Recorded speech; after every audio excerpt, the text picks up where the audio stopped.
हरिओम तत्सत। यह वृषभ लग्न की कुंडली है। सबसे पहले सूर्य से फलादेश प्रारंभ करते हैं।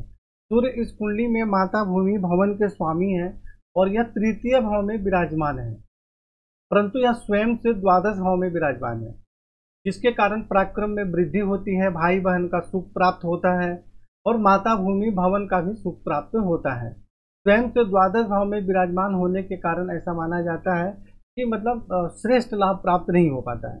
लेकिन यहाँ पर सूर्य किसी ग्रह से पीड़ित नहीं है, तो इसलिए यहाँ पर सूर्य से संबंधित अच्छा ही लाभ प्राप्त होगा। यानी माता भूमि भवन वाहन का सुख प्राप्त होगा, पराक्रम में वृद्धि होगी, भाई बहन का सुख प्राप्त होगा। चंद्रमा इस कुंडली में स्वराशि में विराजमान है। देखिए चंद्रमा जो है 14 अंश के हैं, बिल्कुल मजबूत है, परंतु यह अमावस्या के आसपास का जन्म है, अमावस्या का ही जन्म है ये, क्योंकि सूर्य और चंद्रमा एक साथ विराजमान है, तो जिसके कारण पराक्रम में वृद्धि होती है, भाई बहन का सुख प्राप्त होता है। और यहाँ से चंद्रमा 9वें भाव में दृष्टि डाल रहे हैं, तो परिश्रम के माध्यम से भाग्य की उन्नति भी होती है। लेकिन चंद्रमा यहाँ अंश बल में तो मजबूत है, लेकिन पक्ष बल में बिल्कुल कमजोर है, क्योंकि अमावस्या का जन्म है। इसलिए चंद्रमा का मंत्र जाप करना चाहिए, सफेद चंदन का तिलक लगाना चाहिए, मतलब चंद्रमा को मतलब बलि करना चाहिए। मंगल इस कुंडली में द्वादश भाव के स्वामी है और सप्तम भाव के स्वामी है, यानी कि वैवाहिक जीवन के स्वामी हैं और लग्न में विराजमान है।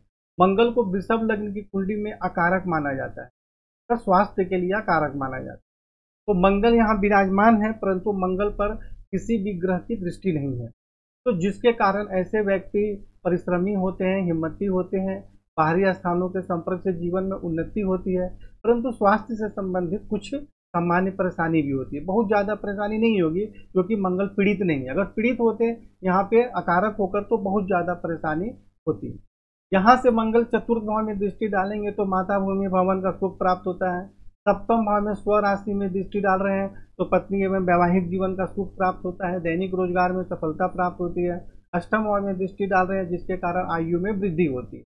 परंतु यहाँ मंगल जो है वह चलित कुंडली में यहाँ आ जा रहे हैं। देखिए लग्न कुंडली में तो मंगल पीड़ित नहीं है और यहाँ से खुद के घर में दृष्टि डाल रहे हैं, तो जिसके कारण वैवाहिक जीवन में विलंब नहीं होना चाहिए, 20-21 साल में विवाह हो जाना चाहिए। परंतु यहाँ देखिए प्लस लिखा हुआ है, अर्थात कि चलित कुंडली में मंगल द्वितीय भाव में विराजमान हो जा रहे हैं, और जब मंगल द्वितीय भाव में विराजमान हो जा रहे हैं तो राहु की यहाँ मंगल पर दृष्टि पड़ जा रही है, यानी चलित कुंडली में मंगल राहु से पीड़ित हो जा रहे हैं। तो जिसके कारण क्या होगा, धन एवं कुटुंब के सुख में भी परेशानी होगी और पति वैवाहिक जीवन के सुख में भी कठिनाई एवं परेशानियों का सामना करना पड़ेगा, विवाह में विलंब भी होगा। तो इसलिए यहाँ मंगल का मंत्र जाप भी करना जरूरी है, क्योंकि मंगल 30 अंश के हैं, बिल्कुल कमजोर है, अंश बल में बिल्कुल कमजोर है। कुंडली कैसे देखें, जो वीडियो आपको भेजा जाता है उसमें बताया गया है कि ग्रह कमजोर मजबूत कैसे है वो देखा जाए। और मंगल अकारक तो है, लेकिन अकारक ग्रह का मतलब क्या है कि हमको उसको ज्यादा बलि नहीं करना है, लेकिन बिल्कुल कमजोर भी नहीं होना चाहिए। अब तो 30 अंश का है, उससे तो क्या जाएगा कमजोर। तो इसलिए यहाँ पे मंगल का मंत्र जाप भी करें, रत्न धारण करने की आवश्यकता नहीं है, मंगल का मंत्र जाप करें, तांबे का कड़ा इत्यादि भी धारण करें, और राहु से संबंधित दान एवं उपाय करना जरूरी है। बुध इस कुंडली में द्वितीय भाव के स्वामी हैं एवं पंचम भाव के स्वामी हैं, और तृतीय भाव में सूर्य के साथ विराजमान है और यहाँ पे अस्त है। तो बुध के यहाँ विराजमान होने के कारण पराक्रम में वृद्धि होती है, भाई बहन का सुख प्राप्त होता है, धन एवं कुटुंब का सुख प्राप्त होता है, धन का संग्रह होता है, विद्या बुद्धि संतान का भी सुख प्राप्त होता है। 9वें भाव में दृष्टि के कारण भाग्य की उन्नति होती है, धर्म का पालन भी करते हैं, परंतु बुध यहाँ पे अस्त है, तो इसलिए यहाँ पे बुध को प्रबल करना भी आवश्यक है, जिससे कि श्रेष्ठ लाभ प्राप्त हो सके। बुध और सूर्य में यदि लगभग 13 अंश का 12-13 अंश का अंतर हो जाए तो अस्त नहीं माना जाता है, लेकिन बुध 13 अंश के हैं और सूर्य जो है 20 अंश के हैं, तो 7 अंश का ही अंतर है, इसलिए इस प्रकार से अस्त भी माना जाएगा। गुरु जो है इस कुंडली में आय भाव के स्वामी हैं और आयु के स्वामी हैं, अष्टम भाव के भी स्वामी हैं, और यहाँ षष्ठ भाव में विराजमान हो गए हैं और राहु के साथ विराजमान है। ठीक है, यहाँ पर मतलब गुरु जब राहु के साथ विराजमान हो जाते हैं तो उसे चंडाल योगी बोला जाता है। तो षष्ठ भाव में गुरु जो है आमदनी भाव के स्वामी और आयु भाव के स्वामी राहु के साथ यहाँ विराजमान हो गया, तो जिसके कारण शत्रु पक्ष से भी कुछ परेशानियों का सामना करना पड़ता है, स्वास्थ्य एवं आयु में भी परेशानी होती है और आमदनी प्राप्त करने में भी कठिनाइयों का सामना करना पड़ता है। परिश्रम का पूर्ण लाभ प्राप्त नहीं हो पाता है।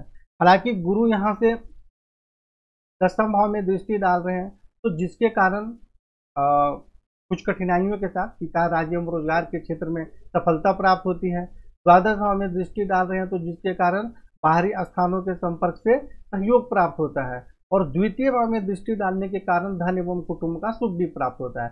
परंतु यहाँ गुरु राहु से पीड़ित है, जिसके कारण श्रेष्ठ लाभ प्राप्त नहीं हो पाएगा और आमदनी में, स्वास्थ्य में, आयु में परेशानी भी होगी। तो इसलिए यहाँ पे गुरु तो मजबूत हैं, 13 अंश के हैं, तो इसके रत्न धारण करने की आवश्यक नहीं है। वैसे भी आकारक होते हैं वृषभ लग्न की कुंडली में, परंतु गुरु के समान उपाय जो आपको बताए गए हैं वह करना जरूरी है। और राहु से संबंधित दान एवं उपाय करना अत्यंत आवश्यक है।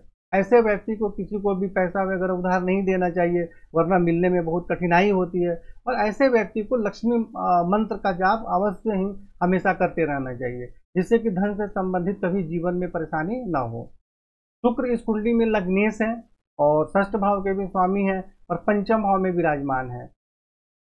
यहाँ शुक्र जो है पंचम भाव में विराजमान है और कन्या राशि में विराजमान है, जिसको कि शुक्र की नीच राशि बोला जाता है। तो कुछ कठिनाइयों के साथ विद्या बुद्धि संतान का सुख प्राप्त होता है, परंतु सारे स्वास्थ्य सौंदर्य जीवन की उन्नति में कठिनाई एवं परेशानी भी होती है। नीच राशि में विराजमान होने का अर्थ होता है कि उस ग्रह में मतलब कि उसके बल में बहुत ज़्यादा कमी है, श्रेष्ठ लाभ प्राप्त नहीं हो पा रहा है। नीच का मतलब खराब या गंदा नहीं होता है। नीच का मतलब होता है कि वह जिस राशि में विराजमान है, उस राशि में विराजमान होने के कारण वह अपने शक्ति का पूरा प्रयोग नहीं कर पा रहा है। इसलिए यहाँ पे शुक्र को मजबूत करना अत्यंत आवश्यक है। यहाँ से शुक्र देख रहे हैं एकादश भाव में, तो आमदनी के क्षेत्र में विशेष सफलता प्राप्त होती है। लेकिन जब तक शुक्र मजबूत नहीं होंगे तब तक यहाँ का भी लाभ प्राप्त नहीं होगा। तो इसलिए यहाँ पे आपको शुक्र को प्रबल करना अत्यंत ही आवश्यक है। और क्योंकि विवाह के कारक भी शुक्र होते हैं और वृषभ लग्न की कुंडली में यदि शुक्र नीच राशि में या कमजोर पीड़ित हो जाते हैं तो वैवाहिक जीवन में ज़्यादा परेशानी होती है। इसलिए शुक्र को प्रबल करना अत्यंत आवश्यक है, जिससे कि आपको स्वास्थ्य, जीवन की उन्नति, वैवाहिक जीवन, आमदनी, इन सभी चीज़ों में श्रेष्ठ लाभ प्राप्त हो पाएगा। शनि जो है इस कुंडली में राजयोग कारक ग्रह है, नवम एवं दसम भाव के स्वामी है और स्वराशि में विराजमान है। परंतु यहाँ देखिए राहु की दृष्टि भी है शनि पर। तो स्वराशि में शनि विराजमान है तो पिता राज रोजगार के क्षेत्र में सुख सम्मान एवं सफलता प्राप्त होती है। भाग्य की विशेष उन्नति होती है, आप धर्म का पालन करते हैं, उच्च शिक्षा अच्छी प्राप्त होती है। परंतु राहु से पीड़ित होने के कारण कुछ परेशानी भी होती है, इसलिए राहु से संबंधित दान एवं उपाय करना आवश्यक है। शनि यहाँ से देख रहे हैं द्वादश भाव में, जिसके कारण बाहरी स्थानों के संपर्क से सहयोग प्राप्त होता है और पैर के निचले भाग में कुछ चोट वगैरह भी लगने की संभावना रहती है। और यहाँ से शनि देख रहे हैं चतुर्थ भाव में, तो जिसके कारण माता भूमि भवन के सुख में कुछ कठिनाई एवं परेशानी भी होती है। और सप्तम भाव में दृष्टि डालने के कारण पत्नी एवं वैवाहिक जीवन के सुख में कठिनाई एवं परेशानी होती है और विवाह में बहुत ज़्यादा विलंब होता है। अब यहाँ देखिए कि शनि जो है इस कुंडली में राजयोग कारक है, तो पिता राज्य रोजगार भाग्य की उन्नति के लिए तो ठीक है, परंतु माता भूमि भवन पत्नी वैवाहिक जीवन के लिए ठीक नहीं है। अब शनि जो है भाग्य भाव के स्वामी है और सप्तम भाव में दृष्टि डाल रहे हैं, तो ये माना जाएगा कि चलो भाग्यशाली पत्नी भी प्राप्त होगी, जॉब करने वाले भी पत्नी होगी। लेकिन शनि यहाँ जो है मंगल के घर में दृष्टि डाल रहे हैं, तो विवाह में कुछ विलंब भी होगा और वैवाहिक जीवन में परेशानी भी होगी। हमें दोनों ही फलादेश को लेकर चलना पड़ेगा। उसके माध्यम से जो हमें लाभ मिल रहा है वह भी देखना पड़ेगा और उसके माध्यम से जो परेशानी हो रही है उस फलादेश को भी लेके हमें चलना पड़ेगा, तभी वास्तविक फलादेश हो पाएगा। तो यहाँ पे शनि का दान एवं उपाय करना आवश्यक है। अब बहुत सारे व्यक्ति बोलेंगे शनि का दान उपाय करेंगे तो कमजोर हो जाएगा, तो उनको बता दो कि किसी भी ग्रह का दान एवं उपाय करने से ग्रह कमजोर नहीं होता है, आपके शरीर में से वो निकल के भाग नहीं जाएगा बल उसका। दान और उपाय करने से उस ग्रह से संबंधित जो परेशानी के योग बन रहे हैं वह परेशानी के योग कम हो जाती है और ग्रह श्रेष्ठ लाभ प्राप्त हो देते हैं। जैसे शनि से संबंधित दान और उपाय क्या है कि भाई गरीबों की सेवा करना, कुष्ठ रोगी की सेवा करना, बूढ़े मजदूर की सेवा करना। अब अगर आप उनकी सेवा करेंगे, उनको कुछ खिलाएंगे पिलाएंगे, तो ऐसा थोड़ी है कि आपको परेशानी हो जाएगी, बल्कि आपको तो और पुण्य मिलेगा और लाभ प्राप्त होगा। राहु जो है इस कुंडली में देखिए गुरु के साथ षष्ठ भाव में विराजमान है, जिसके कारण पेट में किसी प्रकार की परेशानी होने की संभावना रहती है, कमर दर्द इत्यादि भी हो सकती है और आमदनी प्राप्त करने में भी कठिनाइयों का सामना करना पड़ता है कि गुरु आमदनी भाव के स्वामी है। यहाँ से दसम भाव में दृष्टि डालेंगे तो पिता राज रोजगार के क्षेत्र में कठिनाई एवं परेशानी होती है। द्वादश भाव में दृष्टि के कारण खर्च अधिक रहता है और बाहरी स्थानों के संपर्क से भी कुछ परेशानी होती है। और यहाँ से जब डालेंगे द्वितीय भाव में तो धन एवं कुटुंब का श्रेष्ठ लाभ भी प्राप्त होता है। अब यहाँ देख लीजिए कि गुरु परेशानी भी कर रहे हैं और लाभ भी दे रहे हैं, तो एक ही ग्रह के अलग अलग जगह पे दृष्टि डालने के कारण अलग अलग फलादेश होता है। तो यहाँ पे आपको राहु से संबंधित दान एवं उपाय करना अत्यंत आवश्यक है। राहु का मंत्र जाप नहीं करना है, राहु का रत्न भी धारण आपको नहीं करना है। केतु यहाँ विराजमान है, जिसके कारण अत्यधिक खर्च के कारण परेशानी होती है, कभी कभी नींद ठीक से नहीं आती है और पैर के सबसे निचले भाग में चोट इत्यादि भी लगने की संभावना रहती है। यहाँ से केतु चतुर्थ भाव में दृष्टि डाल रहे हैं, जिसके कारण माता भूमि भवन के सुख में कठिनाई एवं परेशानी होती है। षष्ठ भाव में दृष्टि के कारण शत्रु पक्ष पर प्रभाव रहता है, उस पर विजय प्राप्त होती है, परंतु पेट में किसी प्रकार की समस्या होने की भी संभावना रहती है। और अष्टम भाव में दृष्टि के कारण आयु में वृद्धि होती है, परंतु पेट के निचले भाग में कुछ परेशानी भी होने की संभावना रहती है। तो इस प्रकार सभी ग्रहों का फलादेश आपको बता दिया गया और इसके अनुसार आप उपाय करें और जीवन में आगे बढ़ें। आपने मुख्य रूप से जो विश्लेषण करवाया था तो आपका विवाह का मेन प्रश्न था। तो देखिए, विवाह के बारे में मैं फिर से एक बार आपको बता देता हूँ कि मंगल जो है सप्तम भाव के स्वामी है, उसके घर में देख रहे हैं, यहाँ कोई प्रॉब्लम नहीं है। लेकिन चलित कुंडली में मंगल यहाँ आ जा रहे हैं और उस पर राहु की दृष्टि है। तो पहला समस्या तो ये हो गया कि भाई राहु जो है के कारण विवाह में विलंब एवं परेशानी का योग बन रहा है। दूसरा कि शनि यहाँ पर दृष्टि डाल रहे हैं, इसके कारण भी विवाह में विलंब का योग बन रहा है। और तीसरा कि जो विवाह के कारक शुक्र होते हैं वह भी नीच राशि में विराजमान है।